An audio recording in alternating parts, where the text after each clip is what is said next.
Halo, sering dengar soal saham tapi rasanya kok ribet banget ya? Tenang aja, sebentar lagi kita bakal bedah tuntas dasar-dasar pasar saham biar yang kelihatannya rumit jadi gampang dimengerti. Yuk kita mulai? Oke, kita mulai dari pertanyaan yang paling mendasar, yang mungkin banyak orang malu buat nanya. Sebenarnya saham itu apa sih? Kelihatannya emang kompleks, tapi percayalah, jawabannya jauh lebih simpel dari yang kita bayangin. Jadi, untuk ngertiin saham, kita cuma perlu paham satu konsep inti. Satu aja, yaitu kepemilikan. Yuk kita lihat gimana ide yang super sederhana ini jadi fondasi dari seluruh dunia pasar saham. Intinya gini, saham itu cuma soal punya sebagian kecil dari sesuatu yang lebih besar. Konsep ini sebenarnya udah kita lakuin sehari-hari kok, ya mirip-mirip lah kayak kita lagi patungan buat beli sesuatu. Coba dibayangin, ada 3 orang temen. Sebut aja Andy, Boy, sama Charles. Mereka mau beli kue, terus patungan.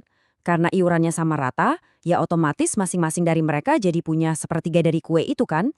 Nah, sesimpel itulah konsep kepemilikan bersama. Oke, sekarang kita terapin ke bisnis. 3 teman yang sama tadi mau buka restoran, tapi modal mereka beda-beda. Andi setor 50%, Boy 30%, dan Charles cuma 20%. Nah, kepemilikan mereka jadi nggak sama rata lagi dong. Porsinya ngikutin modal masing-masing. Jadi Andi punya setengah restoran, Boy 30%, dan sisanya punya Charles. Masuk akal kan?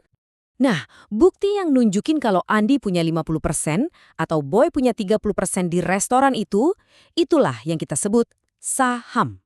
Jadi gampangnya saham itu ya bukti kepemilikan kita di sebuah perusahaan. Titik. Oke, sekarang kita udah tahu saham itu bukti kepemilikan. Pertanyaan selanjutnya, di mana sih kita bisa beli atau jual bukti kepemilikan ini?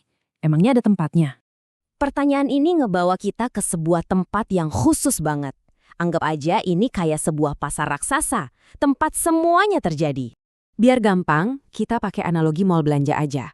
Bayangin, Bursa Efek Indonesia atau BE itu adalah mallnya. Terus di dalam mall kan banyak toko tuh. Nah, toko-tokonya itu adalah perusahaan sekuritas. Barang yang mereka jual, ya saham itu tadi. Dan kita, para pembelinya, disebut investor. Gampang kan? Jadi ya sesederhana itu. Pasar modal itu cuma sebuah pasar yang terorganisir, tempat ketemunya perusahaan yang butuh dana, sama para investor yang mau beli sebagian kecil dari kepemilikan perusahaan itu. Oke, kita udah punya barangnya, yaitu saham. Dan kita udah punya pasarnya. Sekarang, gimana caranya kita tahu pasar ini lagi bagus atau lagi lesu? Gimana kita ngukurnya? Nah, jawabannya adalah pakai indeks saham. Anggap aja ini rapornya pasar. Kalau rapor di sekolah kan ngukur nilai satu murid atau satu saham. Nah, indeks ini ngukur nilai rata-rata dari banyak saham sekaligus biar kita dapat gambaran besarnya. Dan di Indonesia, rapor utama yang jadi patokan semua orang itu adalah IHSG. Pasti sering dengar kan? Itu singkatan dari Indeks Harga Saham Gabungan. Ini indikator paling penting buat pasar saham kita.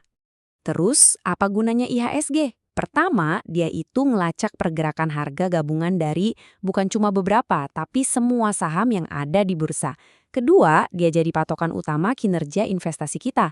Dan ketiga, gerakannya itu bisa kasih kita gambaran umum tentang kondisi ekonomi negara kita.